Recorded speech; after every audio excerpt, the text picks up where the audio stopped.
வரலாறு கூடுதல் சவாலா இருக்கா திமுகவுக்கும் திமுக கூட்டணிக்கும்? அப்படி நாங்கள் பார்க்கல. மிகவும் எச்சரிக்கையாக இருக்கணும் அப்படின்றது. 1,31,00,000 பெண்களுக்கு தான் அந்த மகளிர் தொகை கொடுக்கப்பட்டது. 1 கோடி பேர் அவங்க அந்த லிஸ்ட்லயே இல்லாம இருக்காங்க. அது எதிர்வாக்குகளாக மாறாதா அப்படின்ற ஒரு கேள்வி எழுதல. அப்படியெல்லாம் எதிர்வாக்குகளாக மாற வாய்ப்பு இல்லை. அது மாதிரி நிறைய வருமானம் இருக்கிறவங்க இந்த ஒரு 1000 ரூபாய் எதிர்பார்க்கவும் இல்லை. 5,000 ரூபாய் வரவு வைக்கப்பட்டது.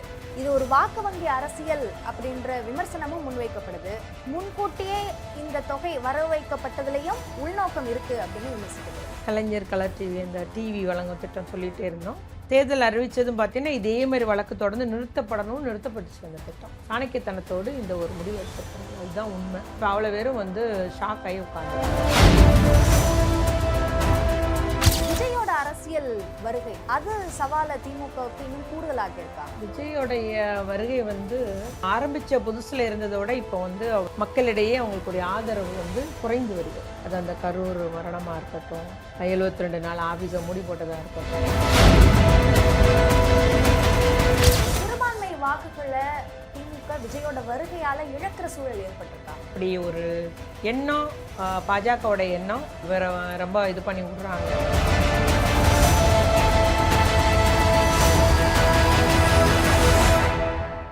வணக்கம். இன்றைய ஹாட் சீட் நிகழ்ச்சியில் நம்மோடு இணைகிறார் சமூக நலன் மற்றும் மகளிர் மேம்பாட்டுத்துறை அமைச்சர் திருமிகு கீதா ஜீவன். வணக்கம். வணக்கம். பெண்கள் பரப்புரை வீடு வீடாக சென்று அந்த வெல்லம் தமிழ் பெண்கள் என்ற அந்த பரப்புரையை தொடங்கணும் அப்படின்னு முதலமைச்சர் உத்தரவிட்டிருக்காங்க. இப்போ பெண்களோட வாக்குகள் தான் வெற்றிக்கு அடிப்படை அப்படின்னு திமுக நினைக்குதா? அதற்கான வியூகம் தான் இதா? கண்டிப்பா பெண்களுடைய வாக்குகள் நம்ம பெண்களுக்கு நிறைய பண்ணியிருக்கோம், பெண் சமுதாயத்தை முன்னேறியிருக்கோம் அப்படின்ற உரிமையோடு அந்த வாக்குகளை எல்லாம் திராவிட முன்னேற்ற கழக கூட்டணி பெற்றாக வேண்டும் என்று நினைப்பது ஒன்றும் தவறில்லை இல்லையா? அதற்கான ஒரு முயற்சி. பெண்கள் மட்டும் இல்லை, இளைஞர்களையும் பார்க்குறோம், பெண்களையும் பார்க்குறோம் இல்லையா? எல்லா தரப்பு மக்களுக்கும் எல்லாம் செய்கிறோம். இல்லை, இந்த வெல்லும் தமிழ் பெண்கள்ன்றது பெண்கள் நம்முடைய திராவிட முன்னேற்ற கழக மகளிர் அணி பிரச்சாரத்தில் ஈடுபட போகுது. அது ஒரு நோக்கம். சந்திக்க போகிறது பெண்களை மட்டும் இல்லை, குடும்பத்தை சந்திக்க போகிறாங்க. ஸோ அதில் முக்கியமாக நம்ம முக்கியத்துவம் கொடுக்கறது பெண்களுடைய திட்டங்களை பற்றி, பெண்களுக்கான திட்டங்களை பற்றி. அப்போது அதற்கான அடிப்படை தான் மகளிர் உரிமை தொகை அப்படின்ற திட்டத்தின் அடிப்படையில் 5,000 ரூபாய் வரவு வைக்கப்பட்டதா? இப்போது அதை அப்படியே அதே சூட்டோட மகளிர்கிட்ட எடுத்துகிட்டு போய் அப்படியே வாக்கு வங்கியாக மாற்றணும் என்பதனால தான் முதற்கட்டமாக இந்த திட்டம், இந்த மகளிரோட வீடு வீடாக சென்று பரப்புரை செய்யணும் அப்படின்ற திட்டம் வகுக்கப்பட்டிருக்கு. இல்லை, அதற்கு இதுக்கும் சம்மந்தம் கிடையாது. இது ஆக்சுவலாக நம்ம 15ஆம் தேதி அப்போவே தொடங்க வேண்டிய ஒரு திட்டம் இது. அதுக்கான ஒரு திட்டமிடுதல், பெண்களுக்கு பயிற்சி 22ஆம் தேதி வரைக்கும் இருக்குது. இப்போ என் மாவட்டத்தில் 22ஆம் தேதி வரைக்கும் இருக்குது. சட்டமன்றம் வந்துருச்சு. இனி போய் தான் பெண்களுக்கான பயிற்சி கொடுக்கணும். எப்படி நீங்கள் பெண்களை கலந்துரையாடணும் அப்படின்றது பயிற்சி கொடுக்கணும். திட்டங்களை பற்றி அவங்களுக்கு பயிற்சி கொடுக்கணும் இல்லையா? தெரிஞ்சிருப்பாங்க, பட் எப்படி பேசணுன்றதெல்லாம் சொல்லிக் கொடுவோம். எவ்வளோ நம்ம பண்ணுறோம், இதனால் என்ன இம்பேக்ட் இருக்குது, என்ன ரிசல்ட் வந்திருக்கு இந்த திட்டத்தினால் அப்படின்றதெல்லாம் போய் பெண்கள்கிட்ட எடுத்து சொல்லணும். அதனால் இது ஏற்கனவே திட்டமிடப்பட்ட ஒரு வெல்லும் தமிழ் பெண்கள் அப்படின்றது எங்களுடைய மகளிர் அணியை வச்சு நம்ம ஒரு பிரச்சாரம் செய்யணும் அப்படின்றது நம்முடைய திராவிட முன்னேற்ற கழக திட்டங்களில் ஒன்று தான். அதற்கும் இந்த 5,000 ரூபா அறிவித்ததுக்கும் சம்மந்தம் கிடையாது, சரிங்களா? அது இப்போது நீங்கள் இப்போ சட்டமன்றம் வந்ததுனால 23ஆம் தேதி தொடங்குறோம். இல்லைன்னா ஆக்சுவலாக 15ஆம் தேதியே தொடங்கியிருக்க வேண்டியது.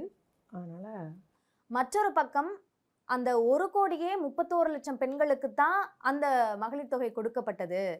அதற்கு பிறகு 1 கோடி பேர் அவங்க அந்த லிஸ்ட்லேயே இல்லாமல் இருக்காங்க. அப்போ அவங்களோட வாக்குகள் என்ன ஆகும்? அது எதிர்வாக்குகளாக மாறாதா அப்படின்ற ஒரு கேள்வி எழுதலை? இதில் நம்ம நீங்கள் சொல்கிற மாதிரி அந்த தகுதியின் அடிப்படையில் தான் நம்ம பணம் கொடுக்குறோம் இல்லையா? ஆண்டுக்கு 3 லட்சம் வருமானம் இருக்கணும் அப்படின்ற மாதிரி. ஸோ நம்ம இப்போது சிலர் உண்மையிலே ஏழ்மை நிலையில் இருக்கலாம், அவர்களுக்கும் அதில் விடுபட்டிருக்கு. அப்போ நம்ம அதற்கு ஒரு வாய்ப்பு கொடுத்துருக்குறாங்க. இப்போது மேல்முறையீடு பண்ணுங்கன்னு சொல்லிட்டு வாய்ப்பு கொடுத்துருக்காங்க. அதை மறுபடியும் அவங்க நம்முடைய அரசு மறுபரிசீலனை செஞ்சு அவங்கள ஆய்வு பண்ணி நிச்சயமாக அவங்களுக்கும் வழங்கப்படும். அதனால் அந்த ஒரு நம்பிக்கை மக்கள்கிட்ட இருக்குது, சரிங்க? அந்த நம்பிக்கை மக்கள்கிட்ட இருக்குது. அதனால் அப்படியெல்லாம் எதிர்வாக்குகளாக மாற வாய்ப்பு இல்லை. அது மாதிரி நிறைய வருமானம் இருக்கிறவங்க இந்த ஒரு 1000 ரூபாய் எதிர்பார்க்கவும் இல்லை. ஓரளவுக்கு ஒரு 25,000 சம்பளம் வாங்குறவங்க இந்த 1000 ரூபாய் எனக்கு வேணும்னு நினைக்கவும் இல்லை. யாருக்கோ போய் கஷ்டப்பட்டவங்களுக்கு கிடைக்கட்டும்ன்றது தான் பெண்களுடைய எண்ணமாக இருக்குது. அதனால் இது வந்து கிடைக்கப்பெறாத அந்த 1 கோடி வாக்காளர்கள் வந்து எதிர் வாக்காளர்கள் ஆவாங்கன்றது எதிர்க்கட்சிங்க, குறிப்பாக அதிமுக கட்சியினர் பேசி வருகிற ஒரு மக்களை திசை திருப்பக்கூடிய ஒரு வார்த்தை ஜாலம் தான். 5,000 ரூபாய் வாங்கிக்கோங்க, நாங்க வாங்கிக்கிட்டோம், ஆனா வாக்குகளை வந்து எங்களுக்கு யார் சாய்ஸா இருப்பாங்களோ அவங்களுக்கு நாங்க வாக்களிப்போம். குறிப்பாக தாவேக்கா தரப்புல இருந்து அப்படியான வீடியோக்கள் நிறைய சமூக வலைதளங்கள்ல பரவுறத பார்க்க முடியும். அது இருக்கலாம்லங்க, அதை நம்ம குற்றம்னு சொல்ல முடியுமா? அதுதான் வாக்குரிமைன்றது. அவங்களுடைய வாக்கை யாருக்கு செலுத்துறாங்கன்றது அவங்களுடைய உரிமை. ஓகே, அப்போ அந்த எதிர்வாக்குகளாக மாறாது அப்படின்னு சொல்றத வந்து முழுமையா நம்ம அது சரியா அப்படித்தான் நடக்கும் களத்துல அப்படின்னு ஒரு எதிர்பார்க்க கோடி ரூபாய் எதிர்வாக்கா மாறாதுன்றது இது வந்து அது உறுதி. 1 கோடி பேர் எதிர்வாக்காகவும் மாற மாட்டாங்க. ஏன்னா இப்போ அந்த 1000 ரூபாய் பெறாதவங்கள திமுக செயல் வீரருடைய குடும்பமும் இருக்கும், திமுக கூட்டணி கட்சிகளோட குடும்பமும் இருக்கும், நம்மளுடைய திராவிட முன்னேற்றங்களுக்கு ஆதரவானவங்க குடும்பமும் இருக்கும். அதனால் சொல்கிறேன், அப்படி நீங்கள் ஒட்டு மொத்தமாக இந்த 1.31 தான் போடுவாங்கன்னு நினைக்க முடியாது. ஸோ வாக்கு என்பது அவருடைய உரிமை. அவங்க யாருக்கு வாக்களிக்காங்கன்றது நம்மளுடைய திட்டங்களை பார்த்து, இந்த மகளிர் உரிமைத்துக்கு மட்டும் இல்லை, எல்லா திட்டங்களையும் பார்த்து அவங்க முடிவு செய்வாங்கங்க நம்மளுடைய மக்கள். அந்த அது மட்டுமல்ல, அரசுக்கு அளிக்க வேண்டிய இந்த வாக்கு, உள்ளூரில் உள்ள வேட்பாளருடைய செல்வாக்கு, அவருடைய செயல்பாடு எல்லாமே நமக்கு வந்து அந்த வெற்றி வாய்ப்பை உறுதி செய்யக்கூடியதாக இருக்கும். இப்போ 5,000 ரூபாய் வரவு வைக்கப்பட்டது, அது எந்த அளவுக்கு வரவேற்கப்படுதோ அதே அளவுக்கு விமர்சிக்கவும் படுது. இது ஒரு வாக்கு வங்கி அரசியல் அப்படின்ற விமர்சனமும் முன்வைக்கப்படுது. முன்கூட்டியே இந்த தொகை வரவு வைக்கப்பட்டதுலையும் உள்நோக்கம் இருக்கு அப்படின்னு விமர்சிக்கப்படுது. வாக்கு வங்கின்ற சொல்ல முடியாது. நீங்களே பார்த்துருப்பீங்க இல்லையா, உச்சநீதிமன்றத்தில் ஒரு பாஜக ஒருத்தர் வந்து உபாத்தியாயராக அவர் வந்து கேஸ் போட்டிருக்க வழக்கு தொடர்ந்துருக்கார். ஸோ எதிர்பார்த்த ஒன்று தான். நீங்கள் வந்து நம்முடைய 2011 வந்து 2010 எண்டிலேருந்து நம்ம இது கொடுத்துட்ருந்தோம், கலர் டிவி, கலைஞர் கலர் டிவி, அந்த டிவி வழங்கும் திட்டம் சொல்லிகிட்டே இருந்தோம். தேர்தல் அறிவித்ததும் பார்த்தீங்கன்னா இதே மாதிரி வழக்கு தொடர்ந்து நிறுத்தப்பட்டுச்சு. அந்த திட்டம் வழங்க விடலை. கடைசி கட்டத்தில் எங்களை வந்து வழங்கவே விடலை. டேட் அறிவிச்சிட்டாங்க, பின்னர் வழங்குவோம்னு சொன்னோம், பின்னரும் வழங்கலை. ஆட்சி மாறியது. அப்படியே குடோனில் போட்டு அந்த திட்டத்துக்காக செலவழித்த பணம்லாம் வீணாக்கியது அதிமுக அரசு. முடக்கப்பட்டது அந்த திட்டம். அதே மாதிரி இன்னொரு திட்டமும் 2004ஆம் ஆண்டுன்னு நினைக்கிறேன், இன்னொரு திட்டமும் இதே மாதிரி முடக்கப்பட்டுச்சு. ஸோ ஏற்கனவே ஒரு முன்னால் நமக்கு அனுபவம் இருக்குது திராவிட முன்னேற்ற கழகத்துக்கு. ஆகவே வழக்கு தொடர போகிறாங்க அப்படின்ற ஒரு தகவல் அந்த நிறைய பேருக்கு தகவல் வரவும், நிறைய பேர் மூலம் நம்முடைய முதலமைச்சர் தகவல் வரவும் அவர் சாணக்கியத்தனத்தோடு இந்த ஒரு முடிவு எடுத்திருக்கிறார். அதுதான் உண்மை. இப்போ அவ்வளோ பேரும் வந்து ஷாக் ஆகி உட்காந்துருக்குறாங்க. இது சாணக்கியத்தனமா அல்லது தேர்தலுக்கான பெண்களோட வாக்குகளை அப்படியே பெறுவதற்கான வியூகமா? ஏன்னா பெண்கள், இளைஞர்கள் இந்த 2 சார்ட் ஆஃப் மக்களையும் குறிவைத்து திமுகவோட காய்கள் நகர்த்தப்படுது அப்படின்றத மாநாடுகள் மாறி மாறி இளைஞர் மாநாடு, மகளிர் மாநாடு நடத்தப்படுறது மூலமா புரிந்து கொள்ள முடியுது. ஸோ அதோட நீட்சியாக தான் இதை பார்க்கணுமா? அதுக்கு பேர் தான் சாணக்கியத்தனம். நீங்கள் எப்படி எடுத்துக்கிட்டாலும் சரி. அப்போ அது வாக்கு வங்கி அரசியல்னு விமர்சிக்கப்படுறதுல தவறு இல்லை தானே? கேஸ் போடுறாங்க, நம்ம நிறுத்திட்டான்னு வைங்களேன். இப்போ வந்து மகளிர் உரிமை தொகை பிப்ரவரி மாதம் வர வைக்க முடியல. இப்போ எப்படி இருக்கும்? அரசுக்கு எப்படி இருக்கும்? முதலமைச்சருடைய என்ன எப்படி இருக்கும்? அரசினுடைய பேர் என்ன இருக்கும் இல்லையா? அதுக்கும் இந்த குரூப் தான் எல்லாம் முன்னுக்கூட்டி அப்படி இப்படி வராதுன்னு சொல்லிட்டு மக்களெல்லாம் அப்படி இப்படின்னு சொல்லிட்டு இவங்கெல்லாம் தவறுதலாக இப்போ பொய் வதந்தியெல்லாம் கிளப்பி விடுவாங்க இல்லையா? அந்த பொய் வதந்திக்கே இடம் கொடுக்காம முயற்சி எடுத்துட்டார். அதுதான் உண்மை. இப்படி வாக்கு அரசியல்னு சொன்னீங்கன்னா, இப்போ அன்புக்கரங்கள் 10,000 பேருக்கு காசு கொடுக்குறோம். அது பிள்ளைங்க எல்லாமே 3 வயசு பிள்ளையும் இருக்குது, 13 வயசு பிள்ளையும் இருக்குது. They are not voters. 18 வயசு வரைக்கும் தான் கொடுக்குறோம் இல்லையா? அதெல்லாம் வாக்கு வங்கி கிடையாது. அதனால் நீங்கள் வந்து வாக்கு வங்கின்னு கிடையாது. இப்போ வந்து கொரோனாவில் பாதிக்கப்பட்ட 2 தாய் தகப்பனை இழந்தவங்களுக்கு நம்ம ஒரு 450 பிள்ளைங்களுக்கு 5 லட்ச ரூபா டெபாசிட் பண்ணியிருக்கோம். வந்த உடனே வாக்குக்காக பண்ணல இல்லையா? அவங்க அப்பா அம்மாவும் கிடையாது, அந்த பிள்ளைங்க யாருடைய பாதுகாப்புலேயே இருக்கானா, பிள்ளைங்க பேரில் பணம் போட்டிருக்கோம், மாதம் 3000 கொடுக்குறோம். அதனால் வாக்கு வங்கி அரசியல்ன்றது வந்து திராவிட முன்னேற்ற கழகம் வாக்கு வங்கி அரசியல் இல்லை. தொலைநோக்கு திட்டத்தோடு ஒட்டுமொத்த சமுதாயம் முன்னேறணும். பெண் சமுதாயம் முன்னேறினாலே தமிழ் சமுதாயம் முன்னேறும். எல்லாரும் சொல்லியிருக்கிறது தானே. நம்முடைய பழைய அறிஞர்கள்லாம் சொல்லக்கூடிய வாக்கு அது. அதை நோக்கி தான் நம்முடைய திட்டங்கள் செயல்படுத்தப்படுகிறது. முந்தைய தேர்தல்களை விட 2026 கூடுதல் சவாலா இருக்கா திமுகவுக்கும் திமுக கூட்டணிக்கும்? அப்படி நாங்கள் பார்க்கல. பட்டு கடந்த தேர்தலில் ஏற்பட்ட அனுபவங்கள் நம்ம வந்து மிகவும் எச்சரிக்கையாக இருக்கணும் அப்படின்றது எங்களுடைய எண்ணம். அதற்கேற்றாற் போல திட்டமிடுகிறோம். ஏன் இந்த கேள்வி வருதுன்னா, அதிமுக கூட கூட்டணிக்கு யாருமே இல்ல அப்படின்ற விமர்சனம் தொடக்கத்துல முன்வைக்கப்பட்டது. ஆனா பாஜக சேர்ந்தாங்க. அதற்கு பிறகு பாமக அன்புமணி பிரிவு அங்க சேர்ந்திருக்காங்க. அமமுக சேர்ந்திருக்காங்க. வாசன் இருக்காரு. இப்படி ஒரு பெரிய அணியா அது உருவாகி இருக்கு. அப்போ இது இன்னும் கூடுதல் சவாலை உருவாக்குது அப்படின்னு பார்க்கணுமோ? இல்லைங்க, 2021 இதே அணி தானங்க அவங்க இருந்தாங்க. இதே பாஜக, அதிமுக 2021 பாமக இருந்த கூட்டணி தானே அது. ஸோ அப்படியெல்லாம் ஒன்றும் பார்க்கலாம் நாங்கள். விஜயோட அரசியல் வருகை அது சவாலை திமுகவுக்கு இன்னும் கூடுதலாக இருக்கா? விஜயோடைய வருகை வந்து அவங்க வந்து ஆரம்பித்த புதுசில் இருந்ததை விட இப்போ வந்து அவர்களுக்குரிய மக்களிடையே அவங்களுக்குரிய ஆதரவு வந்து குறைந்து வருகிறது. நம்ம கண்கூடாக பார்க்குறோம். ஃபஸ்ட்டு வந்து இருந்த ஆதரவுக்கும் இப்போ அவருடைய ஒவ்வொரு நடைமுறையிலும் ஒவ்வொரு நடவடிக்கையிலையும் அது வந்து மக்கள் வந்து அவருடைய செயல்பாடு எப்படி இருக்குன்றதை நேரடியாக அறிஞ்சிக்கிற மாதிரி.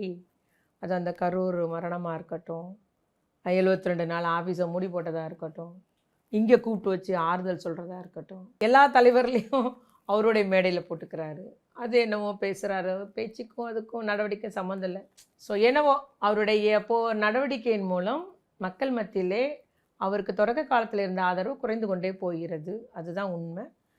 எங்களை பொறுத்த வரைக்கும் அது வந்து அதுவும் அவர் ஜனநாயக நடத்த யாரும் கட்சி ஆரம்பிக்கலாம். அவர் ஒரு போட்டியாளர் தான் இல்லையா? திமுக ஒரு எதிர்கட்சி தான் அவங்க. நாங்கள் கவனமாக தான் நடைபோடுறோம். ஓகே. இப்போ சிறுபான்மை வாக்குகளை திமுக விஜயோட வருகையால இழக்கிற சூழல் ஏற்பட்டிருக்கா? இல்லைங்க, அப்படி ஒரு நிலைமைலாம் இல்லைங்க. அப்படி ஒரு நிலைமை இல்லை. பட் அப்படி ஒரு எண்ணம் பாஜகவோட எண்ணம், அதற்காக இவரை ரொம்ப இது பண்ணி விடுறாங்க. பட் அந்த ஒரு நிலைமை இல்லை. திமுக கூட கூட்டணியில் இருக்கிற கட்சிகள் பல தேர்தல்களை ஒன்னாவே சந்திச்சிருக்கீங்க. ஆனா கூட்டணியாக ஒரு பிரம்மாண்டமான நிகழ்ச்சியாக திமுக இதுவரைக்கும் நடத்தலையே, அதுக்கு என்ன காரணம்னு நினைக்கிறீங்க? எப்போவுமே கூட்டணி பேச்சுவார்த்தை முடிச்சப்புறம் தாங்க நடத்துவாங்க. இந்த தேர்தலுக்கான கூட்டணி பேச்சுவார்த்தை தொடங்கணும், ஒப்பந்தம் ஆனப்புறம் தான் வந்து எல்லா இடமுமே. இப்போ கூட ஒரு 2 போராட்டம் நம்ம நடத்தினோமே ஒன்றிய அரசு. அந்த மகாத்மா காந்தி வேலை உறுதி திட்டம் பேர் மாறுதனுக்கு, அதுபோல் மகாத்மா காந்தி வேலை உறுதி திட்டத்துக்கு நிதி ஒதுக்காதுக்கு 2 போராட்டமே நம்ம கூட்டணி கட்சியோட சேர்த்து தாங்க நடத்தணும். போராட்டங்களாக நடத்தப்படுது. இப்போ பரப்புரை கூட்டமாக தேசிய ஜனநாயக கூட்டணி பிரதமர் மோடி கடந்த முறை மதுராந்தகம் வந்தபோது இவர்களெல்லாம் கூட்டணி அப்படின்னு எக்ஸிபிட் பண்ற மாதிரியான ஒரு நிகழ்ச்சியை நடத்தியிருக்காங்க. அப்படியான ஒரு நிகழ்ச்சி இங்க நடத்தப்படலையே. எப்போதும் இருக்க மாதிரியான களம் இப்போ இல்ல. இப்போ 2 பெரிய கூட்டணிகளுக்கு இடையிலான போட்டி அப்படின்னும் போது முன்கூட்டியே அந்த நிகழ்வுகளை தொடங்க வேண்டிய அவசியம் ஏற்படுது தானே. எப்போவுமே ஒப்பந்தம் நிறைவேறினதுக்கு அப்புறம் தாங்க அது அந்த மாதிரி ஒரு சூழல் வரும். அவங்களுக்கு கூட்டணியே இல்லாமல் இருந்தது, புதுசாக உருவாக்கியிருக்காங்க. நமக்கு ஏற்கனவே இருக்கிற கொள்கை கூட்டணிக்கு தான் இது, கூட்டணி கட்சி தான். பிரச்சனை இல்லை, பேசி முடிச்சப்புறம் அது உறுதியாகுங்க. இப்போ இளைஞரணி மாநாடு, மகளிர் மாநாடு, இந்த மாதிரியான தனித்தனியாக திமுகவுடைய நிகழ்வுகளாக நிறைய நடத்தப்படுது. இப்போ அதற்கான பேச்சுவார்த்தை குழு அமைக்கப்படலைன்னு கேட்டபோது இவ்வளவு மாநாடுகளை திமுக நடத்திட்டு இருக்கு அப்படின்னு சொல்றோம். ஸோ திமுகவை தன்னோட பலத்தை தான் திமுக அதிகமாக நம்புதா கூட்டணி கட்சிகளை விட? நம்மளுடைய கட்சியை வளர்க்குறது, நம்மளுடைய தொண்டர்களை எழுச்சியாக்குறது, நம்முடைய தொண்டர்களை தேர்தலுக்கு தயாராக்குறது மிக முக்கியம். அதை தான் பண்ணிகிட்டு இருப்பாங்க. எப்போவும் இப்படி தான் நடக்கும். மார்ச் 5ஆம் தேதி ஒரு மாநாடு நடத்துகிறாங்க. ஸோ அப்படி அந்த இது எப்படி இருக்கும், தேர்தல் சூழ்நிலை எப்படி இருக்குன்றத பொறுத்து கூட அது இது பண்ணலாம். அதனால் எப்போவுமே இது வந்து அந்த எல்லா மாவட்டத்துலேயும் மொத்தமாக நடக்கிறது, அங்கங்கே போகிறது, இதெல்லாம் நடந்துகிட்ருக்கிற நிகழ்வு தான். நம்ம முன்னக்கூட்டியே அதெல்லாம் முன்னெடுப்பாக எடுத்து செய்கிறோம் அப்படின்றது தான் என்னுடைய கருத்துங்க. தென் மாவட்டங்களில் களம் எப்படி இருக்குது? தென் மாவட்டத்தில் வந்து நம்முடைய திமுக கூட்டணிக்கு ஆதரவான ஒரு களமாக இருக்கிறது, உறுதியாக சொல்லலாம். எந்த அடிப்படையில் சொல்கிறீங்க? இப்போ களமாடும்போது அங்கே இருக்கக்கூடிய சூழல், அங்கே இருக்க மக்கள் தெரிவிக்கிற கருத்துக்களின் அடிப்படையில் இதை சொல்கிறீங்களா? எல்லாமே மக்கள்கிட்ட நேராக நம்ம தொடர்பில் இருக்கிறோம் இல்லையா? அங்கே உள்ள பத்திரிக்கையாளரோட தொடர்பில் இருக்கிறோம். எல்லாருமே அவங்களுடைய கருத்துக்கள், நம்மளுடைய எம்எல்ஏலேருந்து அமைச்சர்களுடைய செயல்பாடுகள், நம்ம திட்டங்கள் போய் சேர்த்தது எல்லாமே வச்சு தான் சொல்கிறோம். தென் மாவட்டம் எப்பொழுதுமே திராவிட முன்னேற்ற கழக கூட்டணிக்கு ஆதரவான பகுதி. ஓகே. இதுல தூத்துக்குடி ஸ்பெசிஃபிக்கா உங்களுடைய தொகுதியை பொறுத்த வரைக்கும் அங்க என்ன மாதிரியான ஆதரவு இருக்கு? இங்கேயும் திமுகவுக்கு ஆதரவான ஒரு சூழ்நிலை தான். திமுக கூட்டணிக்கு ஆதரவான சூழல். நயினார் நாகேந்திரன் நெல்லையிலிருந்து பாஜகவுக்கான மாநில தலைவரா இருக்கிறது அங்க இருக்கிற தொகுதிகள்ல திமுகவுக்கு பெரிய சவாலை ஏற்படுத்தியிருக்கா? அப்படி ஒன்றும் ஏற்படுத்தலைங்க. பாஜக எங்கெல்லாம் கொஞ்சம் கொஞ்சம் இருக்கிறாங்களோ அவங்கெல்லாம் இருக்காங்க, அவ்வளோதான். இவர் வந்ததுனால சடனாக ஒரு வளர்ச்சி அப்படின்றதெல்லாம் ஒன்றும் சொல்ல முடியாது. இப்போ தென் மாவட்டங்கள்ல வாக்குகள் பிரியுது, அதிமுகவுடைய வாக்குகள் பிரியுது அப்படின்றதுனால தான் டிடிவி தினகரனை கூட்டணிக்கு பாஜக கொண்டு வந்திருக்காங்க. இப்போ அதன் மூலமாக அந்த வாக்குகளை கன்சாலிடேட் பண்ண முடியும் அதிமுகவுக்கு அப்படின்னு நம்புறாங்க. அப்போ சவால் அதிகரிக்கத்தானே செய்யும் திமுகவுக்கு. அவருடைய ஆதரவாளர் ஓட்டு வந்து இவங்களுக்கு அதிமுக கூட்டணிக்கு உள்ளுன்னு சொல்கிறீங்க இல்லையா? நீங்கள் அதுக்கப்புறம் தேர்தலுக்கு அப்புறம் பார்த்துக்கோங்க என்ன நடக்குன்றது. சரியா? அவருடைய ஆதரவாளர் ஓட்டு கூட போகுதா வைக்குதான்ற நமக்கெல்லாம் கணிக்க முடியாது அதெல்லாம். முக்கியமா அரசியல்ல பணியாற்ற பெண்கள் அவர்கள் மீதான விமர்சனங்கள், தனிப்பட்ட தாக்குதல்கள் அது இன்னும் ரொம்ப அதிகரிச்சிருக்க சூழல் பார்க்க முடியுதா? எனக்கு தெரிஞ்சு நிறைய பெண்கள் இப்போ வெளியே வர்றாங்க. சரிங்களா? பொது வெளியில் அரசியல் கட்சியாக இருக்கட்டும், இல்லை தொண்டு நிறுவனங்களாக இருக்கட்டும், இல்லை சமூக ஆர்வலர்களாக, ஏன் இனி நம்முடைய பத்திரிகையாளர்களாக கூட இப்போ நிறைய பெண்கள் வெளியே வர்றாங்க. எப்போவுமே பெண்களை இழிவு பண்ணணும், அவங்கள வந்து ஒரு மன உளைச்சல் உண்டாக்கணும் அப்படின்னாலே அவங்களுடைய கேரக்டரை பற்றி பேசுகிறது, டக்குன்னு இழிவாக பேசக்கூடிய ஒரு நிலை நமக்கு இன்னும் இருக்குது நடைமுறையில். அதை இப்போ எனக்கு தெரிஞ்சு வந்து ஒட்டுமொத்தமாக அந்த ஒரு நிலைமை பெண்களுக்கு எதிராக இல்லை. பட் அங்கொண்டு இங்கொண்டும் நடக்க தான் செய்கிறது. இப்போ மகளிரோட வாக்குகள் அதை ஒட்டி எல்லா அரசியல் கட்சிகளுமே செயல்படுறாங்க. இப்போ திமுக மகளிர் உரிமை தொகை அப்படின்னு நம்ம கொஸ்டின் பண்றோம். அது மட்டும் இல்லை, தேசிய அரசியல்லையும் சரி மற்ற மாநிலங்கள்லையும் சரி பெண்களை மையப்படுத்தின திட்டங்கள் அறிவிக்கப்படுது. ஸோ வாக்குகளாக மட்டும் இல்லாமல் களத்தில் ஒரு போட்டியாளராக பார்க்கறதுக்கு மறுக்குதா இந்த சமூகம்?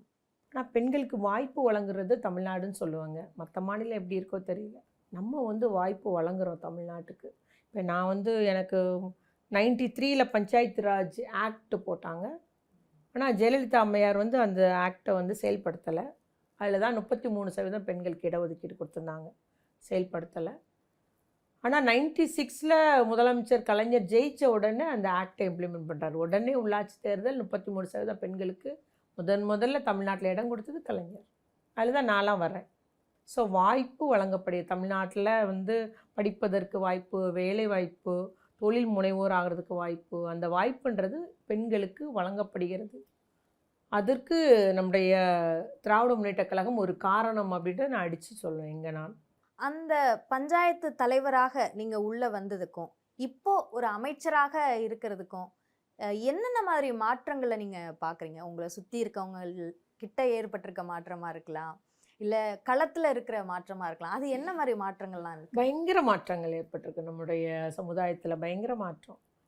நான் பஞ்சாயத்து தலைவராக இருக்கும்போது இப்போ பஞ்சாயத்து ரோடுகள் குறுகலானதாக இருக்கும் இல்லையா? போகிறோன்னு வைங்களேன், அங்கே 2 பக்கம் அந்த முள் வளர்ந்து வந்து அடர்ந்து நிற்கும். பஞ்சாயத்து தலைவரோ இல்லை யாரோ பஞ்சாயத்து கிளார்க்கோ இல்லை கவுன்சிலரா எடுத்து வந்து அந்த முள்ளை வெட்டிட்டு போங்கம்மான்றா அந்த காலத்தில் யூஸ் பண்ணுவாங்க இல்லையா? இல்லைன்னா அவங்களே வெட்டி எடுத்து அதை ஒழுங்குபடுத்திடுவாங்க, பொது நலமாக காரியத்தை செய்வாங்க. இப்போ முள்ளை வெட்டணும் அப்படின்னா டெண்டர் போடவா, என்ன பண்ணுறது? ஸோ அப்படின்ற மாதிரி இப்போ உள்ள அந்த உள்ளாட்சி அமைப்பு தலைவர்கள் இன்னும் பொது நலமாக எப்படியெல்லாம் அதை பண்ணலாம் அப்படின்றதுக்கு இன்னும் நிறைய பேர் ட்ரைனிங் எடுக்க வேண்டியிருக்கு, பயிற்சி எடுக்க வேண்டியிருக்கு. முந்தையெல்லாம் பார்த்திங்கன்னா கிராமங்களில் இப்போவும் இருக்குது, கிராமங்களில் ஒரு குளம் இருக்குது, ஒரு கண்மாய் இருக்குது, இல்லை ஒரு குட்டை இருக்குது அப்படின்னா கழிவு நீர் உள்ளே விடக்கூடாதுன்றதில் எல்லாரும் அக்கறையாக இருப்பாங்க. ஊர் கூடி முடிவெடுத்து நம்ம கழிவு நீர்லாம் உள்ளே போயிடக்கூடாது, நம்ம வந்து அதை ஆடு மாடுக்கு உபயோகப்படுத்திக்கலாம், அவசரத்துக்கு உதவுன்றவங்களாம் முடிவெடுப்பாங்க. இப்போ பார்த்திங்கன்னா அந்த பொதுநலம் கொஞ்சம் குறைஞ்சிருக்கு தான் நான் உணர்றேன். கழிவு நீர் போகுதுன்ட்டு புகார் வருது, நம்ம ஊரில் தானே இல்லையா? நீங்கள் ஊரில் எல்லோரும் பேசலாமம்மா, முடிவெடுக்கலான்னா கேட்க மாட்டேங்காங்க அப்படின்ட்டு அதில் 1-2 சமூக ஆர்வலர் தான் வந்து அதை குறைபாடாக வெளியே சொல்லக்கூடிய அளவுக்கு இருக்குது. ஆனால் ஊரில் முடிவு பண்ண மாட்டேங்கிறாங்க. யாரும் அதை கழிவு நீர் போகிறத நிறுத்தணும், நம்ம எல்லாம் நிறுத்தணுன்ற மாதிரி அந்த ஒரு பொது நலம் குறைஞ்சிருக்குதை நான் நல்லா பார்க்குறேன் சமுதாயத்தில். அதை அரசு தான் பண்ணணும் அப்படின்ற எக்ஸ்பெக்டேஷனுக்குள்ளே போயிட்டாங்களோ? இருக்கலாம், அரசு தான் பண்ணணும் அப்படின்ற மாதிரி கோரிக்கை மனு கொடுப்போம், கலெக்டர்கிட்ட கொடுப்போம், அங்கே கொடுப்போம். ஆனால் நம்ம இடம் தானே, அங்கே இருக்கிற 50 பேரும் நம்ம கூட வாழ்கிறாங்க, 100 பேரும் அவங்கள பேசலாமேன்றது போகலை யாரும்.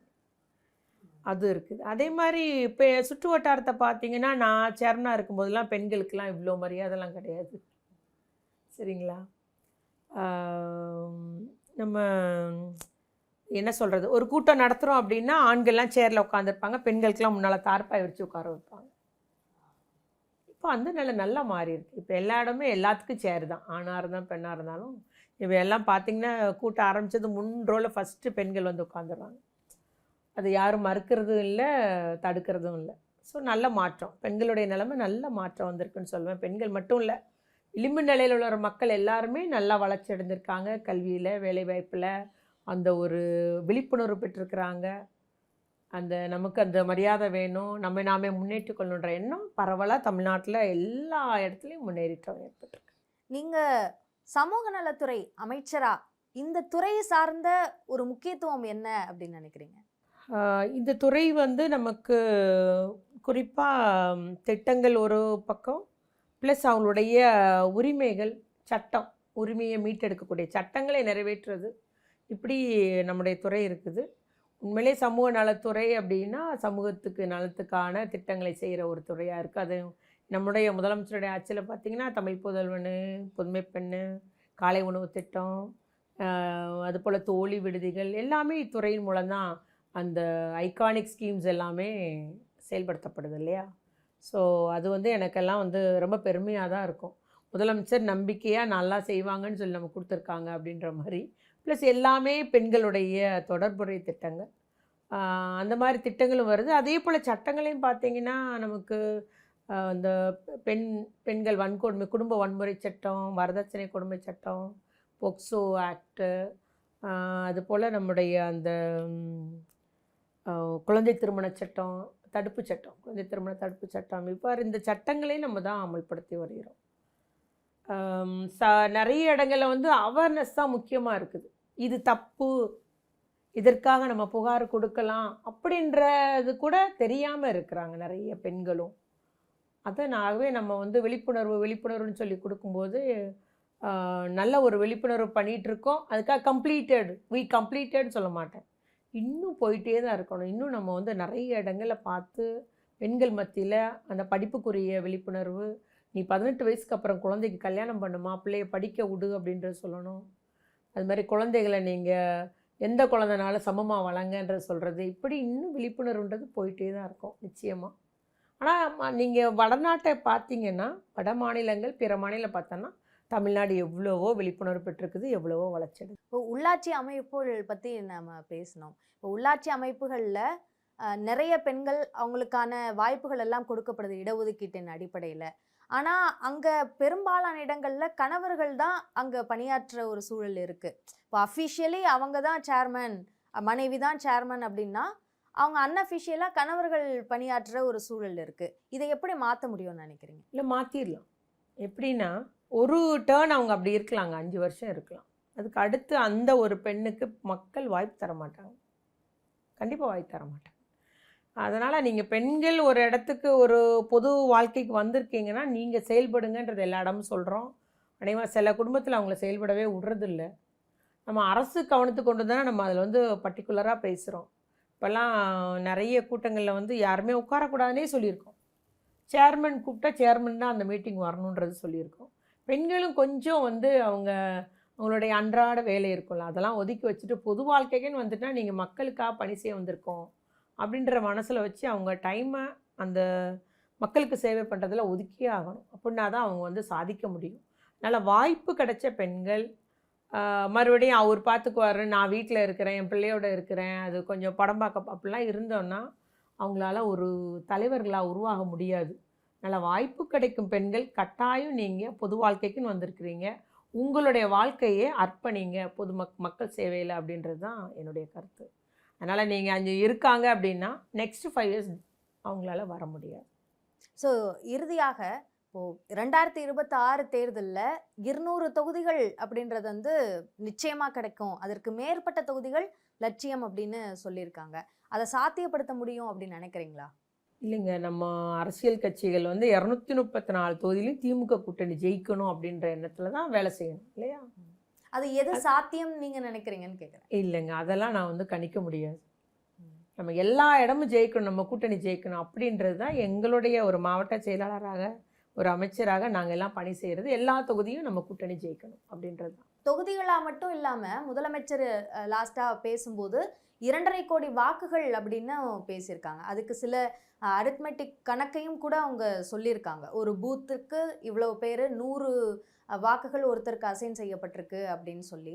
ஸோ அப்படியே அதை வாக்குகளாக 2.5 கோடி வாக்குகளை பெற்ற முடியுமா? நம்மளுடைய தொண்டர்களை, செயல் வீரர்களை இந்த இலக்கை நோக்கி பயணிங்கள்னு தலைவர் எங்களுக்கு வழிகாட்டுறார். ஸோ நாங்களும் அந்த அவர் கொடுத்துள்ள இலக்கை நோக்கி நாங்கள் பயணிக்கணும், களப்பணியாற்றணும். இது சாத்தியமா, நீங்கள் அடிச்சிருவீங்களான்னு கேட்டேன்னா அது வந்து கட்டாயம் தேர்தல் ரிசல்ட் அப்போ பார்க்கணும். நன்றி மேம். நிறைய விவரங்களை எங்களோட பகிர்ந்துக்கிட்டீங்க. உங்களுடைய நேரத்திற்கும் உங்களுடைய கருத்து பகிர்வுக்கும் நன்றி. நன்றிம்மா, நன்றி.